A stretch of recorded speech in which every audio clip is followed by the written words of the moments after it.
Back to clean news UP. चलिए देखते हैं उत्तर प्रदेश की 25 फटाफट बड़ी खबरों को। इससे पहले आप न्यूज को कहां से देख रहे हैं हमें कमेंट में बताना बिल्कुल ना भूलें। साथ ही हमारे फेसबुक पेज को भी फॉलो करें। फेसबुक पेज का लिंक डिस्क्रिप्शन में दिया गया है।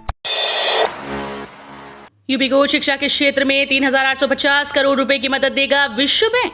उत्तर प्रदेश में शिक्षा क्षेत्र में सुधार के लिए विश्व बैंक की सहायता से उत्कृष्ट योजना संचालित की जाएगी। योजना के संचालन के लिए विश्व बैंक $500 बिलियन तकरीबन 3,850 करोड़ रुपए की आर्थिक सहायता देगा। उत्कृष्ट योजना के तहत प्री प्राइमरी, बेसिक व माध्यमिक शिक्षा, कौशल विकास और शिक्षक प्रशिक्षण के ढांचे को डिजिटल टेक्नोलॉजी से लैस करने के साथ शिक्षकों को भी डिजिटल शिक्षा के लिए तैयार किया जाएगा। राज्य सरकार ने योजना के संचालन के लिए सैद्धांतिक सहमति दी है। प्रदेश में योजना के संचालन के लिए विस्तृत खाका तैयार किया जा रहा है। दुनिया की दिग्गज कंपनीज यूपी में रखेंगी अपना डेटा। राज्य में बनेंगे 3 डेटा सेंटर पार्क।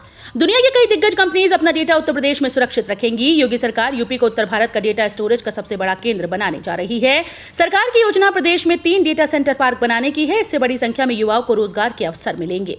अभी तक देश में डेटा स्टोर करने की पर्याप्त व्यवस्था न होने के कारण ज्यादातर डेटा को सुरक्षित करने के लिए अधिक निर्भरता विदेशों पर थी। इसको देखते हुए योगी सरकार ने प्रदेश को डेटा सेंटर के क्षेत्र में आत्मनिर्भर बनाने की दिशा में कदम बढ़ाया है। 1200 सीट्स पर 763 अभ्यर्थी करेंगे pre PhD course work. Agra में डॉक्टर भीमराव अंबेडकर विश्वविद्यालय द्वारा आयोजित पीएचडी प्रवेश परीक्षा 2022 में सफल अभ्यर्थियों की काउंसलिंग के पश्चात प्री पीएचडी कोर्स वर्क के लिए अंतिम रूप से 1200 सीटों के लिए चयनित 763 अभ्यर्थियों का परिणाम घोषित कर दिया गया है। अधिष्ठाता शोध प्रोफेसर विनीता सिंह ने बताया कि प्री पीएचडी कोर्स वर्क हेतु चयनित सभी अभ्यर्थियों को 20 से 31 मई के बीच में कोर्स वर्क का शुल्क जमा करना होता है। सामान्य एवं अन्य पिछड़ा वर्ग के अभ्यर्थियों को 25,000 रुपए शुल्क जमा करना है और अनुसूचित जाति जनजाति के अभ्यर्थियों को 12,500 रुपए का शुल्क ऑनलाइन जमा कराना है। सीएम योगी का बड़ा एक्शन। 48 घंटे में पूरे यूपी से अवैध बस और टैक्सी स्टैंड हटाने का आदेश। सड़क पर बढ़ेगी सख्ती। उत्तर प्रदेश में लगातार बढ़ रहे सड़क हादसों से चिंतित मुख्यमंत्री योगी आदित्यनाथ ने प्रदेश के सभी जिलों से 48 घंटों में अवैध बस और टैक्सी स्टैंड खत्म करने के सख्त निर्देश दिए। साथ ही हेलमेट, सीट बेल्ट के प्रयोग को अनिवार्य रूप से कड़ाई के साथ लागू करने, ओवर स्पीडिंग, ओवरलोडिंग के विरुद्ध कार्रवाई करने और नियमों के उल्लंघन पर चालान करने को कहा। मुख्यमंत्री सभी जिलों के पुलिस और प्रशासनिक अधिकारियों के साथ सड़क दुर्घटना पर अंकुश के लिए वीडियो कॉन्फ्रेंसिंग कर रहे थे। उन्होंने निर्देश दिए कि पार्किंग की व्यवस्था सुनिश्चित की जाए। मथुरा शाही ईदगाह केस। मथुरा की जिला अदालत ने गुरुवार को एक महत्वपूर्ण फैसले में श्री कृष्ण विराजमान की याचिका को स्वीकार कर लिया है। रिवीजन के तौर पर करीब दायर इस याचिका पर पिछले करीब 1.5 साल से सुनवाई चल रही थी। जिला जल की अदालत ने इसे स्वीकार कर लिया। कोर्ट के इस फैसले पर सभी की निगाहें टिकी थी। अब सिविल जज इंजीनियर डिवीजन की अदालत में मुकदमे का ट्रायल शुरू होगा। 1 जुलाई को इस केस पर अगली सुनवाई होगी। सितंबर 2020 में सिविल कोर्ट ने इस केस को ये कहते हुए अस्वीकार कर दिया था कि ये राइट इश्यू नहीं है, यानी इस मामले में किसी को बात करने का अधिकार नहीं है। यूपी विधानसभा में अब पेपरलेस कार्यवाही। सीएम योगी ने किया ई विधान का लोकार्पण। बदला दिखेगा सदन का नजारा। सीएम योगी आदित्यनाथ ने गुरुवार को उत्तर प्रदेश विधानसभा गैलरी के सौंदर्यीकरण के कामों और ई विधान का लोकार्पण किया। इसके साथ ही विधानसभा की कार्यवाही के पेपरलेस होने का रास्ता साफ हो गया है। इससे पर्यावरण संरक्षण के प्रति सरकार का बड़ा कदम माना जा रहा है। ई विधान के जरिए यूपी विधानसभा की कार्यवाही का ऑनलाइन संचालन किया जाएगा। हर विधायक की सीट के सामने मेज पर सिस्टम लगाया गया है। पहले सत्र से ही सदन का बदला हुआ नजारा दिखेगा। ई विधान के लोकार्पण के दौरान आज विधानसभा अध्यक्ष सतीश महाना, डिप्टी सीएम केशव प्रसाद मौर्य और वित्त एवं संसदीय कार्य मंत्री सुरेश खन्ना भी मौजूद रहे। बहुविकल्पीय आधारित प्रश्नों पर होगी स्नातक तृतीय वर्ष की परीक्षा। इलाहाबाद विश्वविद्यालय की सत्र 2021-22 स्नातक तृतीय वर्ष परीक्षा जून के प्रथम सप्ताह में ऑनलाइन मोड में प्रस्तावित है। इस बार तृतीय वर्ष की परीक्षाएं बहुविकल्पीय आधारित प्रश्नों पर होंगी। इस बाबत परीक्षा नियंत्रक की ओर से दिशा निर्देश जारी कर दिए गए हैं। इलाहाबाद विश्वविद्यालय के परीक्षा नियंत्रक के मुताबिक स्नातक तृतीय वर्ष की परीक्षाएं ऑनलाइन मोड में जून के पहले सप्ताह में प्रस्तावित है। इस बार की तृतीय वर्ष की परीक्षा बहुविकल्पीय प्रश्न पूछे जाएंगे। दरअसल परिणाम जल्द से जल्द घोषित करने और परास्नातक के अन्य पाठ्यक्रमों में शामिल होने के इच्छुक विद्यार्थियों की सहूलियत को ध्यान में रखते हुए निर्णय लिया गया है। 18 सितंबर को है परीक्षा। मात्र 90 दिनों की तैयारी से खुलेगा सरकारी नौकरी का रास्ता। उत्तर प्रदेश अधीनस्थ सेवा चयन आयोग की प्रारंभिक अर्हता परीक्षा 2022 की आवेदन प्रक्रिया का ऐलान जल्द हो सकता है। आयोग द्वारा इस पात्रता परीक्षा के आयोजन की तिथि तय की जा चुकी है। यूपीएसएसएससी के अनुसार वर्ष 2022 में 18 सितंबर रविवार को पीईटी कराया जाएगा। ये पात्रता परीक्षा आयोग द्वारा निकाली जाने वाली ग्रुप सी भर्तियों में शामिल होने के लिए अनिवार्य है। ऐसे में नर्सिंग स्टाफ अनुदेशक, लेखपाल, ग्राम पंचायत अधिकारी जैसे अन्य पदों पर होने वाली भर्तियों के आवेदन करने के इच्छुक अभ्यर्थियों को पहले इस परीक्षा को पार करना होगा। प्रधानमंत्री नरेंद्र मोदी करेंगे योगी आदित्यनाथ सरकार की ग्राउंड ब्रेकिंग सेरेमनी 3 का उद्घाटन। उत्तर प्रदेश की योगी आदित्यनाथ सरकार ने अपने दूसरे कार्यकाल की पहली ग्राउंड ब्रेकिंग सेरेमनी तय कर ली है। लखनऊ में 3 जून को ग्राउंड ब्रेकिंग सेरेमनी का उद्घाटन प्रधानमंत्री नरेंद्र मोदी करेंगे। इस दौरान देश के नामचीन उत्तर उद्योगपतियों की मौजूदगी में प्रदेश में 75,000 करोड़ से अधिक की योजनाओं का शिलान्यास और लोकार्पण होगा। प्रधानमंत्री नरेंद्र मोदी 3 जून को लखनऊ में उत्तर प्रदेश सरकार की ग्राउंड ब्रेकिंग सेरेमनी का उद्घाटन करेंगे। 16 मई को लखनऊ में सीएम के सरकारी आवास पर प्रदेश की योगी आदित्यनाथ सरकार के मंत्रियों को सुशासन का पाठ पढ़ाने के साथ ही रात्रि भोज में शामिल होने वाले पीएम मोदी ने मिशन 2024 के तहत उत्तर प्रदेश पर फोकस कर लिया है। नोएडा ग्रेटर नोएडा के लिए मेट्रो का बनेगा नया रूट। मेट्रो के जरिए ग्रेटर नोएडा से बॉटनिकल गार्डन का सफर आने वाले कुछ सालों में और भी आसान हो जाएगा। नोएडा मेट्रो रेल निगम इसके लिए मेट्रो के नए रूट पर काम कर रहा है। एनएमआरसी के नए रूट के तहत मेट्रो सेक्टर 142 से बॉटनिकल गार्डन तक रफ्तार भरेगी। इसके लिए डीपीआर में बदलाव किया गया है। पहले यहां लाइट मेट्रो चलाई जानी थी। सर्वे के अनुसार करीब 10 लाख मुसाफिर प्रति माह इस लाइन में सफर करेंगे। एनएमआरसी इस लिंक के लिए उत्साहित है और इससे अधिक राजस्व मिलने की उम्मीद है। 2016 में डीएमआरसी ने सेक्टर 142 से बॉटनिकल गार्डन तक के विस्तार की डीपीआर तैयार की थी। प्रदेश में बेसिक शिक्षा परिषद के प्राइमरी व बेसिक स्कूल्स में आज से गर्मी की छुट्टियां। 16 जून से खुलेंगे स्कूल। उत्तर प्रदेश सरकार के बेसिक शिक्षा विभाग के परिषदीय प्राथमिक विद्यालयों में गर्मी की छुट्टियां आज से होंगी। बेसिक शिक्षा परिषद के प्राथमिक व उच्च प्राथमिक विद्यालय गर्मी की छुट्टियों के बाद 16 जून से खुलेंगे। उत्तर प्रदेश के परिषदीय प्राथमिक विद्यालयों में इस बार गर्मी की छुट्टियां 27 दिन की हैं। नए शैक्षिक कैलेंडर के अनुसार इन सभी स्कूल्स में 16 जून से पठन पाठन फिर शुरू हो जाएगा। विद्यालयों में शैक्षिक सत्र जुलाई के बजाय अब 1 अप्रैल से शुरू होता है। इसी के साथ ही अब अवकाश की समय सारणी बदल चुकी है। सीएम के जनता दर्शन में दिया आवेदन का 72 घंटे में होगा निस्तारण। मुख्यमंत्री के जनता दर्शन में दिया आवेदन का पुलिस 72 घंटे में निस्तारण करेगी। राजस्व संबंधित या लंबे समय से चल रहे विवाद से जुड़े मामलों को भी सुलझाने का सार्थक प्रयास किया जाएगा। एडीजी जोन ने इसको लेकर अधिकारियों के साथ ही थानेदार की जवाबदेही तय करने के लिए कार्य योजना तैयार की है। केजीएमयू में पुराने मोतियाबिंद का इलाज संभव। मोतियाबिंद एक ऐसी खतरनाक बीमारी है जिसका सही समय पर इलाज कराना बहुत जरूरी है, नहीं तो धीरे धीरे पुरानी होकर यह बीमारी आंखों को अधिक नुकसान पहुंचाती है। आंख की रोशनी जाने का खतरा बना रहता है। ऐसे में डॉक्टर समय रहते इसका इलाज करवाने की बात कहते हैं। इसके बावजूद कई ऐसे लोग हमारे आसपास रहते हैं जो जानकारी के अभाव या ठीक समय पर अस्पताल न पहुंच पाने की वजह से इलाज से वंचित रह जाते हैं। बीमारी पुरानी हो जाने की वजह से जब अस्पताल पहुंचते हैं तब चिकित्सक इलाज करने में अक्षम हो जाते हैं। यूपी में शिक्षकों को शासन की स्थानांतरण नीति का इंतजार। बेसिक शिक्षा परिषद के 1.5 लाख से अधिक विद्यालयों में कार्यरत शिक्षकों के तबादले गर्मी की छुट्टियों में करने के निर्देश हैं। छुट्टियां आज शुक्रवार से शुरू हो रही हैं, लेकिन अब तक तबादला आदेश जारी नहीं हुआ। अफसरों का कहना है कि शासन की तबादला नीति का इंतजार हो रहा है, उसके बाद परिषद निर्देश जारी करेगा। स्थानांतरण के लिए शिक्षकों की मांग है कि जिले के अंदर अंतर जनपदीय व पारस्परिक तबादलों की अनुमति दी जाए। इसमें 1 साल की सेवा पूरी कर चुके शिक्षकों को भी शामिल होने का मौका मिले। इसमें अन्य जिलों की तरह इस बार आकांक्षी जिलों के शिक्षकों को भी शामिल किया जाए।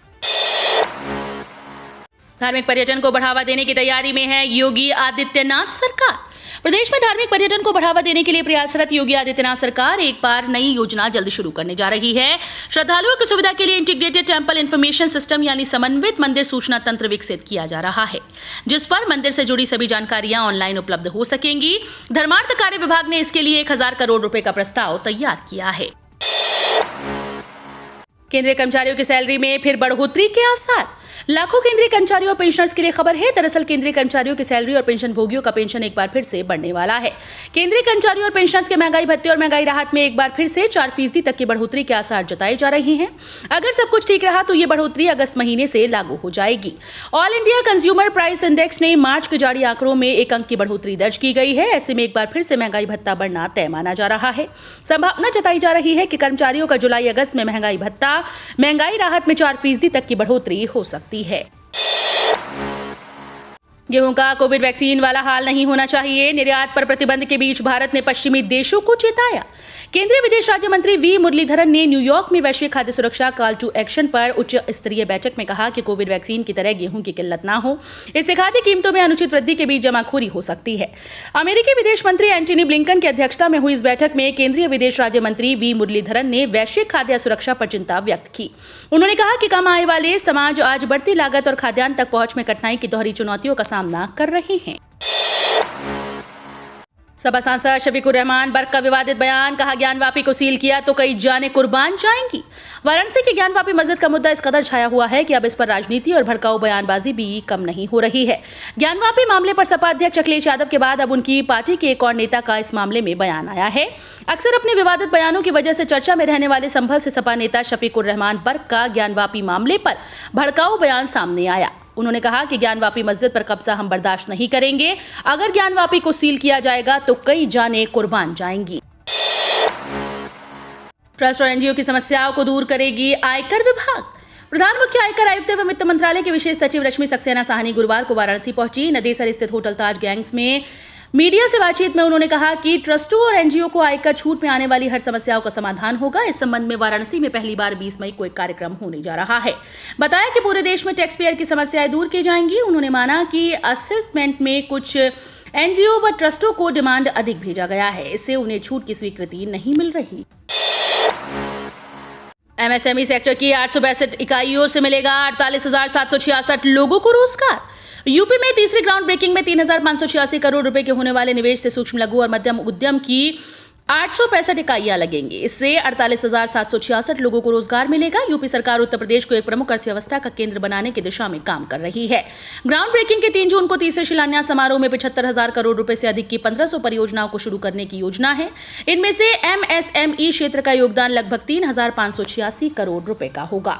सबसे ज्यादा 283 एमएसएमई इकाइयां मेरठ में स्थापित की जाएंगी, जिससे 702 करोड़ रुपए के निवेश से लगभग 13,985 रोजगार के अवसर पैदा होंगे। बोकारो रामगढ़ से बनारस कोलकाता तक 8 लेन एक्सप्रेसवे, 200 किलोमीटर तक चकाचक सड़कें। भारतीय राष्ट्रीय राजमार्ग प्राधिकरण की कोलकाता में आरंभ हुई 2 दिवसीय रीजनल कॉन्फ्रेंस में झारखंड के लगभग 500 किलोमीटर की नई सड़क परियोजनाओं पर फोकस रहा। इन परियोजनाओं में बनारस से कोलकाता वाया बोकारो रामगढ़ लगभग 200 किलोमीटर की 8 लेन एक्सप्रेसवे पर जल्द काम शुरू करने को लेकर प्रेजेंटेशन दिया गया। 500 किलोमीटर की नई परियोजनाओं में 350 किलोमीटर ग्रीन फील्ड क्षेत्र में बनेंगी। इसके अलावा करीब 150 किलोमीटर की सड़कें 2 से 4 लेन की हो जाएंगी। NHAI के क्षेत्रीय अधिकारी एसके मिश्र के मुताबिक कॉन्फ्रेंस में राज्य से जुड़ी 30 से अधिक परियोजनाओं पर चर्चा हुई। 5 सालों के बाद सिविल सेवा परीक्षा में रिक्तियों की संख्या हुई है 1000 से ज्यादा। संघ लोक सेवा आयोग द्वारा आयोजित की जाने वाली सिविल सेवा परीक्षा एक बेहद ही प्रतिष्ठित परीक्षा है। इसका आयोजन तकरीबन हर साल किया जाता है। सिविल सेवा परीक्षा के जरिए देश में IAS, IPS जैसे अफसरों का चयन किया जाता है और ये देश चलाने में अपना अहम योगदान देते हैं। इस साल यूपीएससी ने CSE 2022 के लिए अभ्यर्थियों से 2 फरवरी 2022 से 22 फरवरी के बीच आवेदन मांगे। CSE 2022 के लिए प्रीलिम्स की परीक्षा 5 जून को आयोजित की जानी है। एनसीटी की अधिसूचना से ही तय होगी यूपीटीईटी की अर्हता। प्राथमिक शिक्षक भर्ती में बीएड को मान्य करने का मामला। परिषदीय प्राथमिक स्कूल से बीएड डिग्रीधारियों को बाहर करने के मामले में सबकी निगाहें अब राष्ट्रीय अध्यापक शिक्षा परिषद पर टिकी हुई हैं। प्रतीक मिश्र व 4 अन्य की ओर से दायर याचिका में इलाहाबाद हाईकोर्ट ने स्थगन आदेश बढ़ाते हुए एनसीटी को 14 जुलाई तक जवाब दाखिल करने को कहा। राज्य सरकार का कहना है कि एनसीटी की ओर से निर्धारित योग्यता और निर्देश के अनुसार शिक्षक पात्रता परीक्षा का आयोजन कराया जाता है। एनसीटी की ओर से 28 जून 2018 को जारी अधिसूचना के अनुसार टीईटी 2021 के लिए 15 मार्च 2021 को जारी शासनादेश में बीएड प्रशिक्षण पाठ्यक्रम को प्राथमिक स्तर की परीक्षा के लिए अहम माना गया है। विदेशी लेखकों की 17 किताबों में दर्ज है काशी का वैभव, विश्वेश्वर का भी वर्णन। बीते करीब 200 साल में 11 विदेशी लेखकों ने काशी पर वृद्ध लेखन किया। इन लेखकों में ज्यादातर का आगमन 19वीं शताब्दी के आरंभ से अंत तक हुआ। कुछ लेखकों ने 20वीं सदी के बनारस का लेखा जोखा सामने रखा। ज्यादातर ब्रिटेन के लेखकों ने काशी की यात्रा की। 19वीं सदी में बनारस आने वाले विदेशी लेखकों के लिए भी काशी के मंदिरों का वैभव कौतूहल का विषय रहा। इन 11 विदेशी लेखकों की लिखी गई 17 किताबों में आदि विश्वेश्वर, विश्वेश्वर, काशी विश्वनाथ सहित अन्य शिवालयों के बारे में शोधपूर्ण लेखन मिलता है। पीएम किसान निधि का इंतजार खत्म। कृषि मंत्री ने बताया इस तारीख को आएंगे 2000 रुपए। पीएम किसान सम्मान निधि की 11वीं किस्त पर देश भर के 12.50 करोड़ किसानों का इंतजार अब खत्म होने वाला है। केंद्रीय कृषि मंत्री नरेंद्र सिंह तोमर ने बता दिया है कि 11वीं किस्त पीएम मोदी की तरफ से कब जारी की जाएगी। दरअसल पीएम किसान का पैसा 1 अप्रैल से 31 जुलाई के बीच आना है, जिसको लेकर किसान लंबे समय से इंतजार कर रहे हैं। उन्होंने ये भी बताया कि किसान सम्मान निधि की 11वीं किस्त 31 मई को फिर से प्रधानमंत्री जी देने वाले हैं। तो ये थी आज की 25 फटाफट बड़ी खबरें। अगर आपको न्यूज पसंद आई हो तो वीडियो को लाइक और शेयर जरूर करें। धन्यवाद।